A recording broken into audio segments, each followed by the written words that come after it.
കൂട്ടുകാരെ, അപ്പോൾ എല്ലാവർക്കും LSS ക്ലാസ്സിലേക്ക് സ്വാഗതം. അപ്പോൾ നമ്മൾ ഇന്ന് എടുക്കാൻ പോകുന്നത് പരിസര പഠനത്തിൻ്റെ യൂണിറ്റാണ്. നമുക്ക് ഒന്നാമത്തെ യൂണിറ്റിലേക്ക് വേഗം കടക്കാം. ഉള്ളടക്കം ഒന്നാമത്തെ യൂണിറ്റ് ജീവികളും ചുറ്റുപാടുമാണ്. നമുക്ക് ഒന്നാമത്തെ യൂണിറ്റ് എന്താണെന്ന് വെച്ചാൽ ഇത് LSSകാർക്കുള്ള ചോദ്യമാണ്. ജീവികളും ചുറ്റുപാടും. ഇതൊരു കുട്ടിയുടെ ജീവികളും ചുറ്റുപാടും കണ്ടോ. അപ്പോൾ ഇതൊരു കുട്ടിയുടെ ഡയറി കുറിപ്പാണ്. 20/8/2024 ഡയറി. പരിസര നിരീക്ഷണത്തിനായി ഞങ്ങൾ ഇന്ന് തിരഞ്ഞെടുത്തത് ആമ്പൽക്കുലമാണ്. വയൽവരമ്പിലൂടെ യാത്ര ചെയ്ത് കുളക്കരയിലെത്തി. കുളക്കരയിലെ മരത്തണലിൽ നിന്നായിരുന്നു നിരീക്ഷണം. നല്ല തെളിഞ്ഞ വെള്ളം. ആമ്പലുകൾ പൂവിട്ട് നിൽക്കുന്നു. ഏതാനും ജലസസ്യങ്ങൾ പായലും മരത്തണലിൽ നിന്ന് കൊഴിഞ്ഞു വീകുന്ന ഇലകളും മറ്റു വെള്ളത്തിൽ കാണാം. കുളക്കരയിൽ പുല്ലുകളും വള്ളിച്ചെടികളും കുറ്റിച്ചെടികളും വളർന്നു നിൽക്കുന്നു. അല്ലേ? ഇതാ നല്ലൊരു ചിത്രമാണ്. മീനുകളുണ്ട്, അണ്ണാന്, ഓന്ത്. ഇതിപ്പോൾ ഞാൻ പറയുന്നത് ശ്രദ്ധിക്കാൻ നിൽക്കണ്ട, കാരണം ഇതിൻ്റെ അകത്ത് നല്ല ചോദ്യം ഇതാ വരുന്നുണ്ട് ഇവിടെ. ഇപ്പോൾ മരയോന്ത്, കൊച്ച, ആമ്പല്, പിന്നെ നമ്മുടെ പ്രിയ തവള, ആമ, പൂമ്പാറ്റ, പൂക്കൾ, ചെടികൾ, മരങ്ങൾ, വാഴ, കിളികൾ, തത്ത, അങ്ങനെ കുറേ നമുക്ക് എണ്ണാൻ പറ്റാത്ത ജീവികളുണ്ട്. അപ്പം 4 കുട്ടികളുണ്ടല്ലോ ഇവിടെ, അവരാണ് നിരീക്ഷിക്കുന്നത്. അപ്പോൾ അതിൻ്റെ അകത്തൊരു കുട്ടിയുടെ ഡയറിയാണ്. അപ്പം നിങ്ങൾ വിചാരിക്കുക ആ കുട്ടിയുടെ പേരെന്താ? പേര് കൊടുത്തില്ല, അത് അപ്പുറത്തെ പേജിലുണ്ടാവും, നമുക്ക് നോക്കാം. അപ്പോൾ പേജ് 7 കഴിഞ്ഞു. ഇത് 7ാമത്തെ പേജ്. 8ാമത്തെ പേജ് ഇതാ എത്തിയിട്ടുണ്ട്. ഇതിൻ്റെ അകത്ത് എല്ലാ വിവരങ്ങളുണ്ട് ഗൈസ്. അപ്പോൾ 8ാമത്തെ പേജ്. കുളക്കരയിൽ ഞാവൽ മരത്തിൽ കിളികൾ, അണ്ണാൻ, മരയോന്ത്, ചിലന്തി എന്നിവയും ഉറുമ്പുകൾ ഉൾപ്പെടുത്തിയിട്ടുള്ള ചെറുപ്രാണികളും കുളത്തിൽ നിറയെ മത്സ്യങ്ങളും ഉണ്ടായിരുന്നു. അവ ഇടയ്ക്കിടെ വെള്ളത്തിനു മുകളിൽ വന്ന് വായ് പിളർക്കും. തവള, വാൽമാക്രി, ഞണ്ട്, ഒച്ച്, നീർക്കോലി, ജലപ്രാണികൾ തുടങ്ങിയവയാണ് ആമ്പൽക്കുലത്തിലെ മറ്റ് അന്തേവാസികൾ. കുളത്തിൽ ചെറുകല്ലുകളിട്ട് ഓളങ്ങളുണ്ടാക്കി ഞങ്ങൾ കളിച്ചു. കുളക്കരയിലെ കുളിർമയിൽ നേരം പോയത് ഞങ്ങൾ അറിയുന്നില്ല. എന്ന് വെച്ചാൽ നമുക്ക് ഇഷ്ടപ്പെട്ടൊരു സ്ഥലത്ത് നമ്മൾ കളിച്ചുകൊണ്ടിരിക്കുമ്പോൾ നേരം പോയത് നമ്മൾ അറിയില്ല, അല്ലേ? അപ്പം നിങ്ങൾ ചോദിച്ച ചോദ്യത്തിൻ്റെ ഉത്തരം ഇതാ ഇവിടെ എത്തിയിട്ടുണ്ട്. റൈനയുടെ നിരീക്ഷണക്കുറിപ്പ് വായിച്ചല്ലോ. അപ്പോൾ ഇത് രണ്ടും റൈന എന്ന കുട്ടിയുടെ നിരീക്ഷണമാണ്. ഈ 4 കുട്ടിയിൽ ഏതോ ഒരു കുട്ടിയാണ് റൈന. അപ്പം നിങ്ങൾ ചോദിച്ചതിൻ്റെ ഉത്തരം കിട്ടിയില്ലേ? റൈനയുടെ നിരീക്ഷണക്കുറിപ്പ് നിങ്ങൾ വായിച്ചല്ലോ, അല്ലേ? നമ്മൾ വായിച്ചില്ലേ? അടുത്തത്, ഏതെല്ലാം ജീവികളെയാണ് കുളത്തിൽ കണ്ടത്? ഞാൻ പറഞ്ഞില്ലേ ചോദ്യം വരുന്നത്.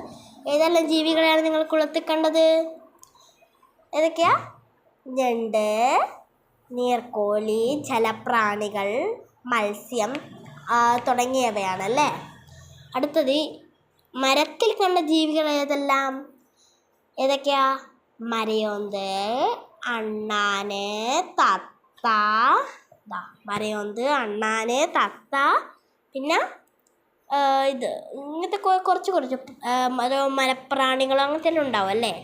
പിന്നെ മൈന, പിന്നെ ഉറുമ്പ്, ഒച്ച്, ഇതൊക്കെ മരത്തിലാണ് നമ്മൾ കണ്ടത്. അപ്പോൾ അത് കഴിഞ്ഞു. ഇനി നമുക്ക് നോക്കാം, എല്ലാ ജീവികൾക്കും വസിക്കാൻ സ്ഥലം ആവശ്യമില്ലേ? ഉണ്ട്, അല്ലേ? നമുക്കും ആവശ്യമില്ലേ? നമ്മളും ജീവികളല്ല, നമ്മൾ മനുഷ്യരാണ്, എന്നാലും നമുക്കും ആവശ്യമുണ്ട് സ്ഥലം. നമ്മളിപ്പോൾ വീടില്ലാണ്ട് വസിക്കില്ല. ജലത്തിൽ വസിക്കുന്ന ജീവികൾക്ക് കരയിൽ വസിക്കാൻ കഴിയുമോ? കഴിയില്ല. എന്ന് വെച്ചാൽ നമ്മളിപ്പോൾ മീൻ എന്ന് വെച്ചാൽ ജലത്തിൽ മാത്രം വസിക്കുന്ന ജീവിയാണ്. പക്ഷേ ആമ, തവള എന്നിവയോ ജലത്തിലും കരയിലും വസിക്കുന്ന ജീവികളാണ്. എന്ന് വെച്ചാൽ അവർക്ക് ഈ 2 രീതിയിലും വസിക്കാനുള്ള ശാരീരിക സവിശേഷതകളുണ്ട്. പക്ഷേ നമ്മൾ മനുഷ്യർക്കുണ്ടോ? ഇല്ല. പക്ഷെ നമുക്ക് മനുഷ്യർക്ക് കരയിൽ ജീവിക്കാൻ കഴിയും, പക്ഷെ വെള്ളത്തിൽ വസിക്കാൻ കഴിയില്ല. 5-2 സെക്കൻഡ് ശ്വാസം പിടിച്ച് നിൽക്കാൻ കഴിയും. അതും വിചാരിച്ച് നിങ്ങൾ മനുഷ്യനും വെള്ളത്തിൽ ജീവിക്കാൻ കഴിയുമെന്ന് എഴുതരുത്. അങ്ങനെ നമുക്ക് കഴിയില്ല. അതുപോലെ തന്നെ മത്സ്യത്തിനും കഴിയില്ല. മത്സ്യത്തിന് തീരെ കഴിയില്ല. 2 സെക്കൻഡിട്ട് നിൽക്കുമായിരിക്കും, അപ്പം തന്നെ ചത്തുപോകും.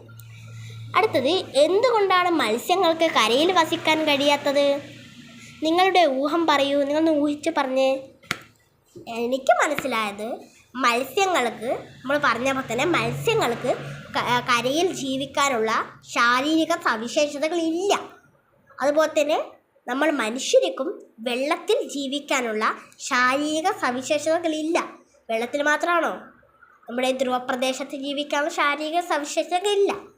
അതുപോലെ തന്നെ മരുഭൂമിയിൽ നമുക്ക് എല്ലാ സമയവും വസിക്കാൻ കഴിയുമോ? ഇല്ല. 1, 2, 3, 5, 6 ദിവസം നിൽക്കാൻ കഴിയുമായിരിക്കും. മിനിമം 1 മാസം എങ്ങനെയെങ്കിലുമൊക്കെ നിൽക്കാൻ കഴിയും അല്ലേ? അപ്പോൾ ജലത്തിൽ വസിക്കാൻ മത്സ്യത്തെ സഹായിക്കുന്ന ഏതെല്ലാം സവിശേഷതകളാണ് നിങ്ങൾ നിരീക്ഷിച്ചിട്ടുള്ളത്? നമ്മൾ നിരീക്ഷിച്ചിട്ടുണ്ടാവും അല്ലേ, നമ്മളെ വീട്ടിലൊക്കെയുള്ള മത്സ്യങ്ങൾ, ഗപ്പി എന്നിവയൊക്കെ. അപ്പോൾ ഏതൊക്കെയാണ്? ഒന്ന്, ചെകിളപ്പൂക്കൾ. പിന്നെ മുന്നറ്റവും പിന്നറ്റവും കൂർത്ത ആകൃതി. ആ മത്സ്യത്തിന് ചിത്രം തന്നെ കൊടുത്തിട്ടുണ്ട് ഇവിടെ. പിന്നറ്റവും കൂർത്ത ആകൃതി. പിന്നെ ചികിളപ്പൂക്കളുണ്ട്. പിന്നെ മെഴുകു പോലുള്ള ശരീരമാണ്, മെഴുമെഴുപ്പുള്ള ശരീരം. പിന്നെ വാൽച്ചിറകുകൾ, ആകൃതി, ഇതൊക്കെയാണല്ലേ. ചെന്തുബലുങ്ങളുടെ ക്രമീകരണം, ഇതൊക്കെയുണ്ട്. ഇതൊക്കെ കുറേ സവിശേഷതകളുണ്ടല്ലേ. ചെകിളപ്പൂക്കൾ ഉപയോഗിച്ച് ശ്വസിക്കുന്നു. അപ്പോൾ അവർ ചോദിക്കുന്നുണ്ട്, ചോദ്യം കഴിഞ്ഞിട്ടില്ല. മത്സ്യത്തിൻ്റെ ആകൃതി എങ്ങനെയുള്ളതാണ്? ജലത്തിലൂടെ എങ്ങനെയുള്ളതാണ്? ചോദ്യം ഏതാ? ഒരു പുന്നറ്റവും പിന്നറ്റവും കൂർത്താകൃതി. പക്ഷെ നമുക്ക് മനുഷ്യർക്ക് അങ്ങനെയാണോ? അല്ല. അവർക്ക് എന്താണ് അങ്ങനെ ഉള്ളതെന്ന് നിങ്ങൾക്കറിയാമോ? അതുള്ളത് കൊണ്ട് തന്നെയാണ് അവർക്ക് വേഗത്തിൽ വെള്ളത്തിൽ സഞ്ചരിക്കാൻ കഴിയുന്നത്. പക്ഷേ അതില്ലെങ്കിൽ അവർ മെല്ലനെ പോകും. ചിലപ്പോൾ സഞ്ചരിക്കാൻ തന്നെ കഴിയില്ല. അപ്പോൾ ഇതാണ് ഉത്തരം. മുന്നറ്റവും പിന്നറ്റവും കൂർത്താകൃതി ആയതുകൊണ്ട്. ജലത്തിലൂടെയുള്ള സഞ്ചാരത്തിന് ഈ ആകൃതി എങ്ങനെ സഹായിക്കുന്നു എന്ന് വെച്ചാൽ വേറൊന്നുമില്ല. അതിൻ്റെ ഉത്തരം ഇത് തന്നെയാണ്. പുന്നറ്റവും പിന്നറ്റവും കൂർത്ത ആകൃതി ആയതുകൊണ്ട് പലവിധ ജീവികളെയും അവയ്ക്ക് വേഗം തന്നെ കീഴ്പ്പെടുത്താൻ കഴിയും. അല്ലെങ്കിൽ അവയെ വേറെ ഏതെങ്കിലും ജീവികളെ കീഴ്പ്പെടുത്താൻ വന്നാൽ അവർക്ക് വേഗം തന്നെ നീന്താൻ കഴിയും അല്ലേ. അപ്പോൾ അടുത്ത പേജ് 9ാമത്തെ പേജാണ്. നമുക്ക് നോക്കാം അല്ലേ. 9ാമത്തെ പേജ് കൊടുത്തിട്ടുള്ളത് വഞ്ചികളുടെ ആകൃതി നിരീക്ഷിക്കൂ. 2 ചിത്രം കൊടുത്തിട്ടുണ്ട്. അപ്പോൾ നിങ്ങൾ ക്ലിയർ ഇല്ല എന്ന് പറയുക, നമ്മൾ അടുത്ത് വെച്ച് തരാം. വഞ്ചികളുടെ ആകൃതി നിരീക്ഷിക്കൂ. കണ്ടോ, ഒരു വഞ്ചിയുണ്ട്, ഒരു വട്ടത്തിലുള്ള വഞ്ചിയുണ്ട്. ജലത്തിലൂടെ സഞ്ചരിക്കുന്നതിന് ഇതിൽ ഏതാകൃതിയാണ് കൂടുതൽ അനുയോജ്യത? ഈ 2 ആകൃതിയിൽ 2 ചിത്രമുണ്ടല്ലോ. ഇത് വട്ടത്തിലുള്ള വഞ്ചി, ഇത് സാധാരണ പോലത്തെ മീനെല്ലാം പിടിക്കുന്ന വഞ്ചി. അപ്പോൾ ഏതാകൃതിയാണ് വെള്ളത്തിൽ ഇതിന് ഏറ്റവും നല്ലത്? ഏതാകൃതിയാണ്? അതിന് അത്ര വലിയ സംശയമൊന്നും വേണ്ട, ഈ ആകൃതി തന്നെയാണ്. കാരണം മത്സ്യത്തെ പോലെ തന്നെയാണ് നമ്മുടെ വഞ്ചിയും. മത്സ്യത്തിന് അതേ ആകൃതി തന്നെയല്ല വഞ്ചിക്കും. അതും ആ വഞ്ചിയുടെയും പിന്നറ്റവും മുന്നറ്റവും കൂർത്തതായത് കൊണ്ട് തന്നെ വഞ്ചികൾക്കും വേഗത്തിൽ വെള്ളത്തിൽ സഞ്ചരിക്കാൻ കഴിയും. പക്ഷേ വട്ടമാകുമ്പോൾ എങ്ങനെയാണ്? മെല്ലനെ പോവുകയും ചെയ്യും. അടുത്തത്, മത്സ്യങ്ങൾ സഞ്ചരിക്കുന്നതിന് നിങ്ങൾ ശ്രദ്ധിച്ചിട്ടുണ്ടോ? മത്സ്യങ്ങൾ സഞ്ചരിക്കുന്നത് നിങ്ങൾ ശ്രദ്ധിച്ചിട്ടുണ്ടോ? ഞാൻ ശ്രദ്ധിച്ചിട്ടുണ്ട്. കാരണം എൻ്റെ വീട്ടിൽ മത്സ്യങ്ങളുണ്ട്. നിങ്ങളുടെ വീട്ടിലുണ്ടാവുക അല്ലേ വളർത്തു മത്സ്യങ്ങൾ? അപ്പം ശ്രദ്ധിച്ചിട്ടുണ്ടോ? ഉണ്ട്. അവ സഞ്ചാര ദിശ മാറ്റുന്നത് എങ്ങനെയാണ്? അതിനെപ്പറ്റി എനിക്ക് അധികം അങ്ങ് അറിയില്ല. അപ്പം എനിക്ക് അറിയുന്ന പറയുകയാണെങ്കിൽ തെറ്റുണ്ടോ എന്ന് കമൻ്റ് ഇടുക. അവരുടെ ഈ ചിറകുകളുണ്ടല്ലോ, വാൽച്ചിറകുകളാണെന്ന് തോന്നുന്നു. അതെ, വാൽച്ചിറകുകൾ ഉപയോഗിച്ചാണ് സഞ്ചാര ദിശ മാറ്റുന്നത്. അടുത്തത്, അവയുടെ ചെതുമ്പലുകൾ എങ്ങനെയുള്ളതാണ് ക്രമീകരിച്ചിട്ടുള്ളത്? മത്സ്യങ്ങൾക്ക് ശ്വസിക്കാൻ സഹായകരമായ ശരീരഭാഗം ഏതാണ്? ചെകിളപ്പൂക്കളാണല്ലേ. അടുത്തത്, ജലത്തിൽ ജീവിക്കാൻ സഹായിക്കുന്ന ഏതെല്ലാം സവിശേഷതകളാണ് മത്സ്യങ്ങൾക്കുള്ളത്? ഏതൊക്കെയാ? ചെകിളപ്പൂക്കളുണ്ട്, പിന്നെ മുന്നറ്റവും പിന്നറ്റവും കൂർത്ത ആകൃതി, വഴുവഴുപ്പുള്ള ശരീരം, പിന്നെ വാൽച്ചിറക്, ഇതൊക്കെയാണല്ലേ. അടുത്തത്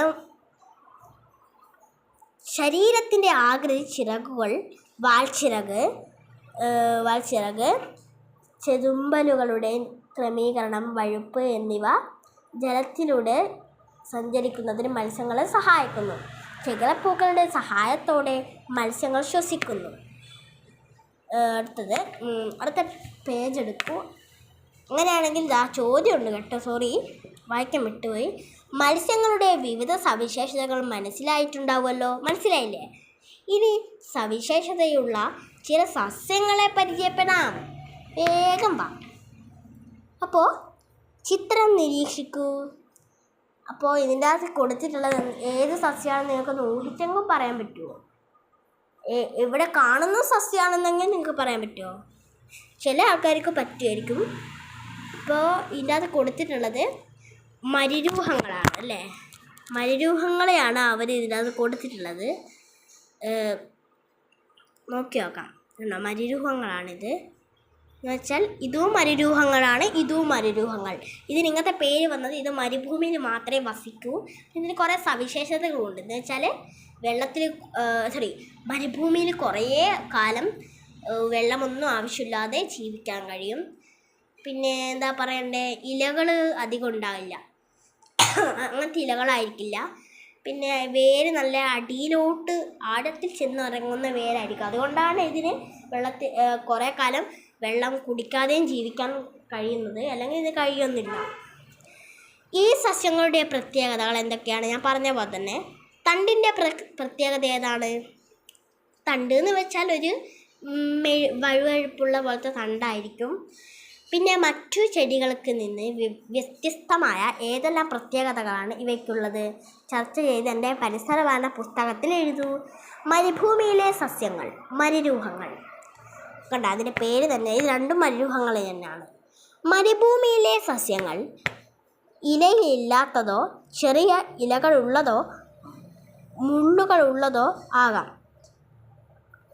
അവയുടെ തണ്ടുകൾ കനമുള്ളവയും പച്ച നിറമുള്ളവയും ജലം സംഭരിക്കുവാൻ വയ്ക്കാൻ കഴിയുന്നുള്ളവയുമായിരിക്കും. തണ്ടുകളിൽ മെഴുകുപോലെയുള്ള ഒരു ആവരണമുണ്ട്. ഞാൻ പറഞ്ഞ പോലെ തന്നെ ഈ ആവരണം ഇലനഷ്ടം തടയാൻ അവയെ സഹായിക്കുന്നു. മണ്ണിലേക്ക് വളരെയധികം താഴ്ന്നിറങ്ങാൻ കഴിവുള്ള അവയുടെ വേരുകൾ ആഴത്തിൽ നിന്നും പോലുകൾ ജലം വലിച്ചെടുക്കും. മരുഭൂമിയിലെ സസ്യങ്ങൾ മരുരൂഹങ്ങൾ സെറോപൈറ്റസ് എന്നാണ് അറിയപ്പെടുന്നത്. ഇംഗ്ലീഷ് മേൽസൂചികൾ സവിശേഷതകൾ മരുഭൂമിയിൽ വസിക്കുന്നത് അവയെ പ്രചോദനമാക്കുന്നു. അപ്പോൾ ഇന്ന് ഇത്രയേ ഇതെടുക്കുന്നുള്ളൂ. അപ്പോൾ നമുക്ക് അടുത്ത വീഡിയോയിൽ വീണ്ടും കാണാം. അപ്പോൾ LSS വീഡിയോ നിങ്ങൾക്ക് ഇഷ്ടപ്പെട്ടെങ്കിൽ ഒന്ന് ലൈക്കും സബ്സ്ക്രൈബും ഷെയറും കമൻറ്റ് എന്തായാലും ചെയ്യുക. അപ്പോൾ അടുത്ത വീഡിയോ നമുക്ക് വീണ്ടും കാണാം. അപ്പോൾ ഈ ചാപ്റ്റർ ഫുള്ള് ഞാൻ തീർത്തിട്ടില്ല. അപ്പം ബാറ്ററി ഇത് ലോ ആയിട്ടുണ്ട്. അപ്പോൾ നമുക്ക് അടുത്ത വീഡിയോ വീണ്ടും കാണാം. ടാറ്റാ.